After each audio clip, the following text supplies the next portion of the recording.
Bagaimana tubuh wanita hilang bisa tak ditemukan di rumah yang sudah digeledah polisi? Saya akan memberitahu jawabannya. Dinding loteng tersembunyi. Kini polisi menyatakan seorang pria mengaku membunuhnya. Mengapa dia melakukan itu? Itulah pertanyaannya. Kita akan membahas kasus mengerikan ini, proses pencarian, pengakuan yang muncul, sisa misteri, dan mendiskusikannya bersama Wakil Kepala Departemen Sheriff. Selamat datang di Sidebar dari Law and Crime. Saya Jesse Weber. Jika ini terdengar seperti sesuatu dari film thriller kriminal atau film horor, itu karena memang hampir terasa tidak nyata. Itulah masalahnya. Ada seorang wanita yang hilang, ada rumah dengan gaya penimbun, ada dinding loteng tersembunyi, dan kemudian tubuhnya ditemukan di rumah yang sama yang sudah digeledah polisi beberapa hari sebelumnya. Ini kisah Renia Lewis, 28 tahun yang hilang dan kematiannya mengejutkan Vallejo, California bulan lalu. Polisi menyatakan Renia Lewis, yang dikenal keluarganya penuh semangat dan berorientasi keluarga, terakhir terlihat Jumat malam, 26 September 2025 sekitar pukul 9 malam. Dia tinggal di Berkeley, sekitar 25 mil barat daya, tapi sering ke Vallejo menemui teman dan kerabat. Ibu Renia Terry Lewis mengaku mengirim pesan ke putrinya pada Jumat itu, namun tak dibalas. Pada saat itu, dia hanya mengira bahwa Rea, kamu tahu, telah mengaktifkan mode jangan ganggu di ponselnya, sesuatu yang katanya sering dia lakukan saat akan tidur. Namun pada Minggu, 28 September, keluarganya sangat khawatir karena belum mendapat kabar darinya. Terry menggunakan aplikasi Live 360 dan melihat lokasi terakhir putrinya berada di dekat Jalan 14 di Vallejo. Jadi sangat khawatir keluarga tersebut melaporkan orang hilang ke polisi pada hari yang sama. Petugas segera memasukkan Renia ke dalam database orang hilang. Mereka menggeledah rumah di Jalan 14 setelah menemukan tanda Renia pernah di sana sebelum hilang. Menurut rilis dari Kepolisian Vallejo, kutip, petugas memasuki rumah tersebut untuk melakukan pemeriksaan kesejahteraan dan pencarian singkat di semua ruangan, lemari, serta tempat-tempat di mana seseorang bisa bersembunyi, tetapi tidak menemukan tanda-tanda keberadaan wanita yang hilang itu. Jadi, keluarganya yang sangat putus asa mencari jawaban, mereka tidak hanya menunggu polisi, mereka memulai pencarian mereka sendiri. Mereka menelusuri kembali langkah-langkah terakhir yang diketahui menggunakan data lokasi. Dan saat itulah mereka menemukan sesuatu yang sangat mengganggu, ponsel Renia. Ternyata, ponsel itu ditemukan di atap. Ya, ponsel itu tidak terjatuh di trotoar, tidak juga tertinggal di dalam mobil. Jadi, hal ini langsung memicu tanda bahaya. Bagaimana ponsel itu bisa ada di sana? Apa hubungannya dengan hilangnya dia? Nah, pada hari Senin, pencarian semakin intensif setelah polisi Vallejo meminta pencarian Ebony. Sistem notifikasi ini di California bertujuan menemukan remaja dan wanita kulit hitam yang hilang. Patroli Jalan Raya California menyetujui peringatan itu. FBI juga terlibat dalam penyelidikan. Ini memberikan sumber daya, keahlian, tetapi Renia masih belum ditemukan. Selasa, 20 September, para detektif kembali ke rumah yang awalnya mereka geledah di Jalan 14. Dan menurut siaran pers, kali ini mereka memiliki surat perintah penggeledahan berdasarkan informasi baru. Apa yang mereka temukan ternyata sangat mengerikan. Menurut siaran pers, selama penggeledahan ini, mereka menemukan pintu masuk tersembunyi ke loteng. Petugas menggeledah loteng dan menemukan jenazah seorang perempuan di dalamnya yang diduga adalah wanita yang hilang tersebut. Dan pejabat berhasil memastikan bahwa ini memang wanita yang hilang tersebut, Renia Lewis. Sepupunya, Latoya Lewis, mengatakan kepada media lokal KTVU, kamu pasti tidak akan menemukannya karena putri kecilku disembunyikan di balik dinding rahasia yang mereka tempatkan dia di belakangnya. KTVU melaporkan keluarga, memberitahu bahwa Renia dimutilasi. Sisa-sisa jenazahnya disembunyikan di dalam unit terpisah di halaman belakang rumah tersebut. Sekarang mengenai rumah itu sendiri, kerabat mengatakan bahwa rumah itu tampak seperti rumah penimbun. Rumah itu berantakan, penuh dengan barang-barang. Ada orang yang datang dan pergi. Para tetangga menggambarkannya seperti tempat rongsokan. Rumah itu kadang-kadang hampir seperti rumah kosong. Dan setelah menemukan Renia, polisi melakukan penangkapan dalam kasus ini. Oke, tapi begini. Ini hal yang perlu diketahui tentang penangkapan ini. Secara misterius, Tersangka ini ternyata tidak tinggal di rumah ini. Hubungan dengan Rinea belum jelas, jadi akan kita bahas dan uraikan. Namun, masih banyak yang perlu dibicarakan. Saya ingin menghadirkan tamu spesial. Izinkan saya mengundang kembali ke sidebar Kepala Deputi Alex Payne dari kantor Sheriff Bullitt County. Terima kasih banyak sudah meluangkan waktu. Senang bertemu Anda lagi. Sama sih, senang bertemu Anda juga. Dari sudut pandang Anda, mari mulai di sini. Apa tantangan awal yang paling signifikan bagi penegak hukum ketika seorang dewasa dilaporkan hilang, terutama ketika lokasi terakhir yang diketahui adalah kediaman pribadi? Nah, pertama-tama ini sulit karena sebagai orang dewasa situasinya berbeda. Secara hukum dari Anda boleh menghilang. Sebagai Anda tak wajib memberitahu orang lain lokasi atau aktivitas Anda. Jadi bisa ada jeda waktu yang membuatnya berbeda dengan Amber Alert atau kasus-kasus serupa pada anak di bawah umur, di mana begitu anak itu hilang, biasanya pelaporannya langsung dilakukan, tindakannya juga langsung. Ganam lakskan kategorin member security crowd. Sepakat yang saat petition, kakor from Chaflor, diasmakakan besar negara bagian, dia kena ilegal untuk dianggap hilang karena Anda sebenarnya tidak harus memberitahu orang lain lagi. Anda tahu apa yang Anda lakukan, kemana Anda pergi, atau di mana Anda akan berada. Ya, jadi itu awalnya membuatnya sulit. Dan kemudian setelah polisi benar-benar mendapatkan cukup informasi, waktu yang cukup berlalu, mungkin ada keadaan darurat yang cukup menarik perhatian penegak hukum untuk mengatakan, hey, ini bukan hanya seseorang yang pergi tanpa memberitahu siapapun. Mungkin ada sesuatu yang bersifat kriminal di sini. Mungkin ada sesuatu yang berbahaya bagi orang itu di sini. Lalu semuanya mulai bergerak lebih cepat. Izinkan saya bertanya tentang pencarian ini. Karena polisi bertindak sangat cepat sesuai garis waktu dan langsung memeriksa rumah untuk pemeriksaan kesejahteraan. Mereka melakukan apa yang disebut pencarian sekilas dalam 1 atau 2 hari setelah laporan diterima. Berdasarkan pengalaman Anda, apa protokol standar saat melakukan pencarian awal di rumah? Apa saja keterbatasannya? Ada chamber macam Anda mencari manusia. Anda tahu, manusia yang berdiri, tempat-tempat di mana manusia bisa berada. Jadi itu saja yang Anda cari di sana, bukan menyelidiki narkoba, senjata, atau hal lain. Jadi Anda mencari orang.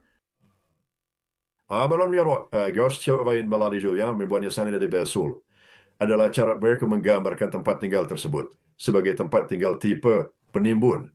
Itu benar-benar lingkungan yang berbeda, saudara. Saya pernah menangani kasus yang sangat mirip dengan ini, sebuah panggilan yang saya tangani saat masih menjadi petugas muda. Saya pakai untuk pemeriksaan kesejahteraan seorang wanita tua, melihat ke dalam rumah, lingkungan yang bagus, rumah bata.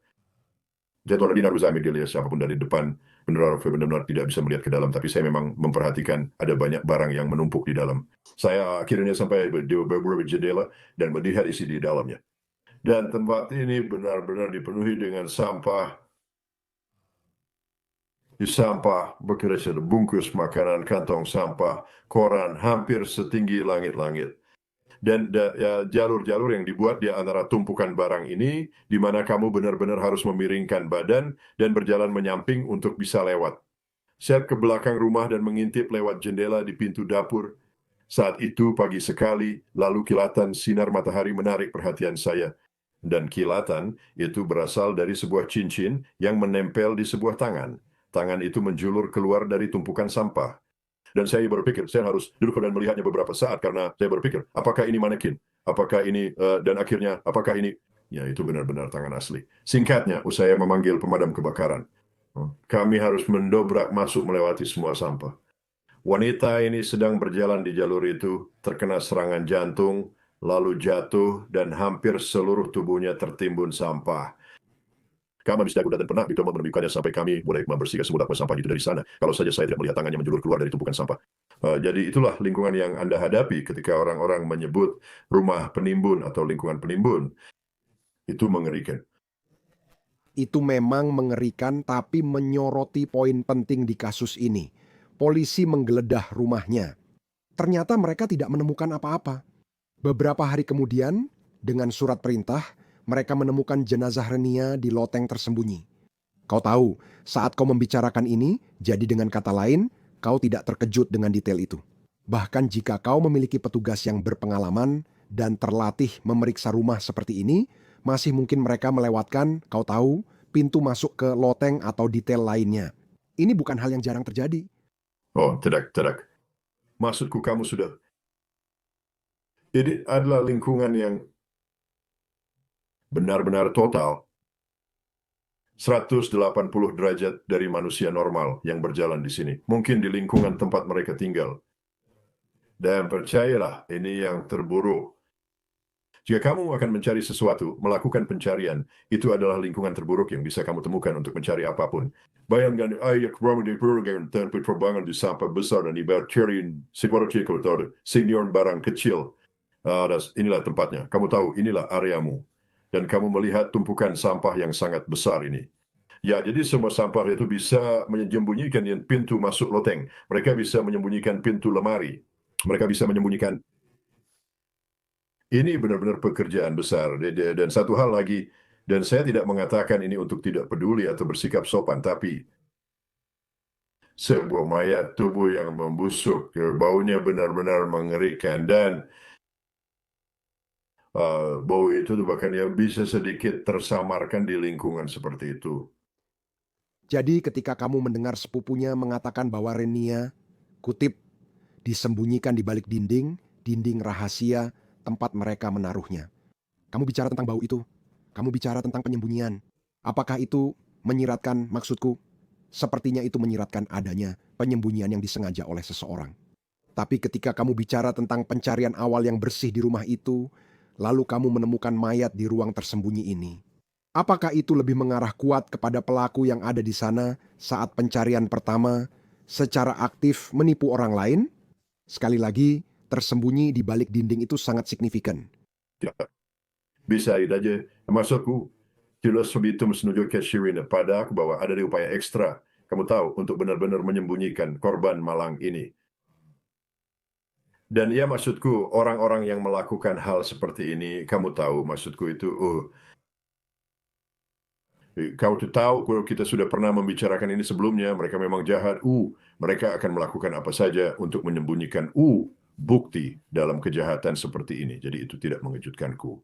Penemuan ponsel korban di atap menjadi perkembangan dramatis dalam penyelidikan. Apalagi ditemukan oleh keluarga, bukan penegak hukum. Ada dua hal. Menurutmu, bagaimana fakta ponsel itu ditemukan di sana? Apakah wajar jika keluarga atau komunitas yang aktif mencari justru menemukan barang bukti, lalu menyerahkannya ke penegak hukum? Tidak. Untuk pertanyaanmu yang terakhir, komunitas, kamu tahu, saya sudah terlibat dalam entah berapa banyak selama bertahun-tahun, tapi dalam pencarian, kamu tahu orang-orang di komunitas, yang hilang, anak muda, orang tua, orang dengan masalah mental, masalah kesehatan mental, perjuangan kesehatan mental yang mungkin sedang terjadi, komunitas sangat berperan besar dan membantu penegak hukum dalam pencarian orang-orang seperti ini. Jadi itu sama sekali tidak mengejutkanku. Hal yang saya kira ini menarik adalah, kamu mau tahu bagaimana ponsel itu bisa ada di atap. Kamu tahu apa hubungan antara gadis muda ini dan kamu tahu orang ini yang setidaknya tahu tentang keberadaan tempat ini di mana dia menaruh jasadnya, meskipun mungkin dia tidak tinggal di sana. Tapi, menurut saya itu bagian yang menarik. Mari kita bahas sekarang. Sepupumu, Joachim Green, mengatakan kepada ABC7 bahwa keluarga yakin Renia dibawa ke rumah itu tanpa keinginannya karena melihat kondisi rumah itu, dia pasti tidak akan masuk secara sukarela. Dia tidak akan melakukan itu. Saya rasa dia mungkin dibius atau terpengaruh sesuatu. Pada hari yang sama saat polisi menemukan jasad Renia, mereka juga melakukan penangkapan dalam kasus ini. Polisi menyatakan penyelidikan mereka mengarah pada Douglas Erwin Shaw, 41 tahun. Dia ditangkap di tempat kerjanya, yaitu Six Flags Discovery Kingdom, sebuah taman hiburan di Vallejo menurut San Francisco Chronicle. Sekarang, KTVU melaporkan bahwa dia bekerja di sana sebagai seorang mekanik. Shaw ditahan di penjara County Solano dengan dugaan pembunuhan. Namun, saya ingin memberitahu bahwa masih ada kebingungan soal tempat tinggalnya. Rumah tempat jenazah Renia ditemukan tampaknya sudah lama ditutup. Menurut keterangan tetangga kepada ABC7, dan Shaw mungkin tinggal di bangunan belakang rumah tersebut. Namun, catatan rumah yang ditinjau KTVU menunjukkan alamatnya sebenarnya di Pomona Avenue, Vallejo, hanya beberapa langkah dari lokasi penemuan jenazah Renia.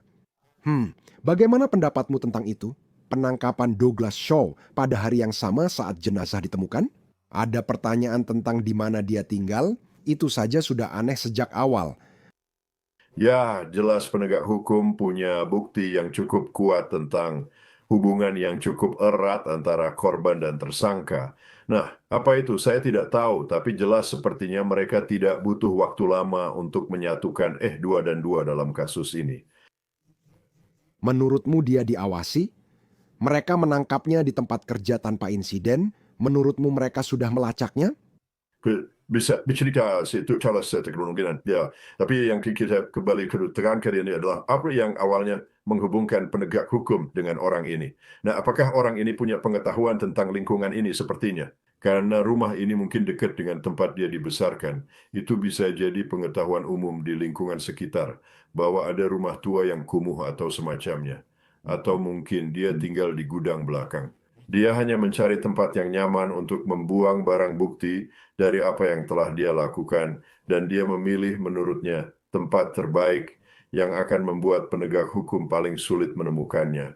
Tapi untungnya ternyata dalam kasus ini ada hubungan yang cepat dan kuat antara tersangka dan korban. Dan dari sudut pandang taktis, melakukan penangkapan di tempat umum dibandingkan misalnya di rumah pribadi, kenapa penegak hukum melakukan itu? Risiko melarikan diri, itu yang utama. Satu-satunya alasan kami melakukan itu adalah jika ada bahaya ekstrem, jika mereka percaya individu ini sangat berbahaya bagi masyarakat, jika tidak segera ditangkap, itu alasan utamanya. Alasan kedua adalah jika mereka punya pengetahuan atau keyakinan bahwa jika individu ini tahu ada penegak hukum setelah mereka pergi. Sekarang, saya masih bingung tentang hubungan mereka. Apa sebenarnya hubungan jika ada antara Douglas Shaw dan Renia Lewis? Ini jelas bisa jadi situasi yang pernah kita lihat sebelumnya di mana orang asing bisa membunuh. Tapi dari sudut pandang investigasi dan dengan asumsi dia yang melakukannya, bagaimana Anda menyusun keterkaitan itu? Terutama jika keluarga atau teman-teman tidak langsung tahu apa hubungannya. Ya, yang langsung terpikir oleh saya adalah telepon. Bukan melalui coronavirus, saya yakin keluarga akan membagikan telepon itu kepada penegak hukum. Mereka akan melakukan apa itu. Dan tentu saja hal pertama yang akan kita periksa sekarang ini adalah postingan media sosial dan semua aktivitas media sosialnya. Bisa saja ada hal-hal di dalam telepon itu yang mengarahkan penegak hukum langsung ke individu ini. Jadi itu adalah hal pertama yang terlintas di pikiran saya. Selamat penegak hukum Viprati Disri bekerja separis dia spons di luar sana. Kami sangat bergantung pada informasi Freddy atau kekurangannya. Jadi kami sangat mengandalkan komunitas dan masyarakat untuk memberikan informasi kepada kami. Lalu kami memilah informasi itu dan mengikuti kemana informasi itu membawa kami. Jika Anda hanya melihat kasus ini saja, salah satu sumber utama informasi adalah ponsel itu. Selain itu, tentu saja dari anggota keluarga yang mungkin memiliki informasi bahwa dia terlibat atau pernah mengenal tersangka tertentu yang akhirnya membunuhnya. Ada satu hal lagi yang harus saya sebutkan. Dilaporkan bahwa polisi mengatakan Shaw mengaku. Dia mengaku membunuh Renia. Sekalipun ada pengakuan itu, kita sebagai publik, kita masih belum tahu detail lebih lanjut tentang motifnya, tentang hubungannya. Seorang tersangka yang tampaknya mengaku seperti itu sering dianggap sebagai hal yang sangat penting dalam sebuah penyelidikan. Tentu saja, pengacara pembela bisa saja datang dan mengatakan apakah itu dipaksa, bagaimana situasinya, apa yang sebenarnya dikatakan. Jika ada kendala bahasa, bicarakan saja dengan saya karena Anda jelas bukan bagian dari penyelidikan ini. Mengapa Anda melihat tersangka yang diduga mengaku dalam kasus seperti ini? Bagaimana hal itu memengaruhi penyelidikan? Dan Anda tetap harus menguatkannya, bukan? Karena bisa saja ada pengakuan palsu. Orang bisa saja mengaku melakukan sesuatu meski sebenarnya tidak. Tentu saja jadwal Anda harus menguasai semuanya. Tapi sebuah pengakuan selalu baik dan berdasarkan pengalaman saya, mereka melakukannya karena beberapa alasan. Pertama, hanya untuk melepaskan beban di hati mereka. Pada suatu titik, orang bisa saja pada saat kejahatan dilakukan berada di bawah tekanan emosional. Memang dipenuhi kebencian dan kemarahan besar. Namun seiring waktu, saat mulai tenang, beberapa merasa sedikit bersalah dan ketika dihadapkan, mereka bahkan merasa lega, tertangkap, lalu mengaku. Ya, itu salah satu alasannya gitu. Tapi saya juga pernah melihat orang lain mengaku karena ingin menyombongkan diri.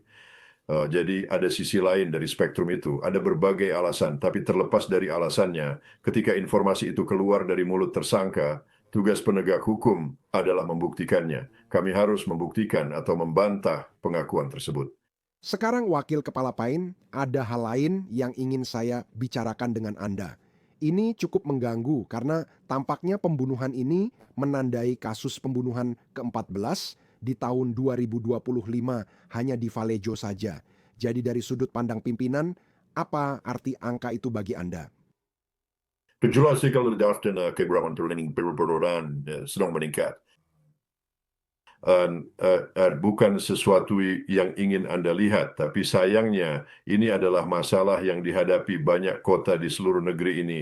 Dan bukankah beberapa dari mereka sudah menghadapinya cukup lama dan ini hanyalah sebuah acuan keadaan yang menyedihkan di seluruh negeri, di mana Anda melihat jenis pembunuhan seperti ini, terutama kurangnya penghargaan terhadap kehidupan manusia, terlalu sering terjadi, daripada yang disetujui oleh kebanyakan orang. Saya tidak tahu apa jawabannya, Anda tahu seperti itu, Kita harus sadar, Anda tahu, sebagai masyarakat dan menemukan kembali martabat itu, rasa hormat terhadap kehidupan itu. Apakah ini memberi tekanan pada Departemen Kepolisian terhadap sumber daya investigasi mereka dengan cara tertentu? Apakah itu juga merupakan tandanya? Ketika Anda mulai mendapatkan angka yang mulai melebihi kapasitas Anda untuk menangani setiap kasus secara cermat, maka ya, dan saya bisa katakan sekarang itulah yang terjadi di beberapa kota. Saya akan memberi Anda sebuah indikator, dan saya tidak akan menyebutkan kotanya. Tetapi ketika Anda memiliki departemen kepolisian besar yang benar-benar harus membagi kasus penembakan mereka menjadi dua kategori. Anda tahu, di sini akan beri saya di contoh ini. Mereka benar-benar memiliki satu unit, sekelompok penyidik yang hanya menangani penembakan yang tidak fatal. Lalu mereka memiliki kelompok terpisah yang menangani penembakan fatal atau pembunuhan. Itu sudah kewalahan. Ya, itu poin bagus.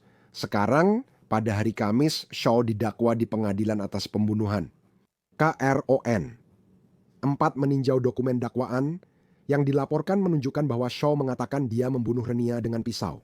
KTVU melaporkan dia tidak mengajukan pembelaan Kamis. Lalu mantan pacar Shaw yang bicara ke KTVU mengatakan mereka bertemu saat sama-sama kerja di Six Flags. Akhirnya, dia harus mengajukan perintah penahanan terhadapnya pada tahun 2023. Alasan pastinya tidak diketahui, tapi itu sudah cukup menjadi detail yang penting, dan bagi keluarga Renia, penemuan jenazahnya benar-benar sangat menghancurkan. Orang terdekat mengatakan kepada wartawan dia di Vallejo untuk mengunjungi keluarga. Mereka tidak tahu bagaimana dia bisa berakhir di rumah yang tampaknya penuh kengerian ini. Ibunya, Terry Lewis, mengatakan dia pingsan saat detektif memberitahu kabar itu kepada KTVU. Saat perjalanan dari Stockton, saya hanya berdoa pada Tuhan, jangan biarkan itu dia. Jangan biarkan itu terjadi dan dia tak mengabulkan doa saya. Orang terdekat Renia mengenangnya sebagai sosok bersemangat, suka memasak dan bersama keluarga. Sepupunya, Latoya, mengatakannya pada KTVU, saya terluka, Anda tidak pernah menyangka akan keluar membagikan selebaran dan ternyata itu adalah anggota keluarga sendiri. Perut saya terasa mual. Kepala Polisi Jason tak merangkum reaksi departemen dengan mengatakan bahwa ini adalah tindakan kekerasan yang memilukan dan tidak masuk akal, yang tidak memiliki tempat di komunitas kami. Saya bangga petugas dan detektif, kami berhasil menangkap dan memecahkan kasus ini. Di atas segalanya, pikiran kami bersama keluarga almarhum di masa yang sangat sulit ini. Alex Payne, Terima kasih sudah meluangkan waktu. Senang bertemu Anda. Ya, Pak, senang bertemu dengan Anda. Itu saja yang bisa kami sampaikan di Sidebar. Terima kasih sudah bergabung. Jangan lupa berlangganan di YouTube, Apple Podcast, Spotify, atau platform podcast lain, serta ikuti saya di X atau Instagram. Saya Jesse Weber. Sampai jumpa lagi.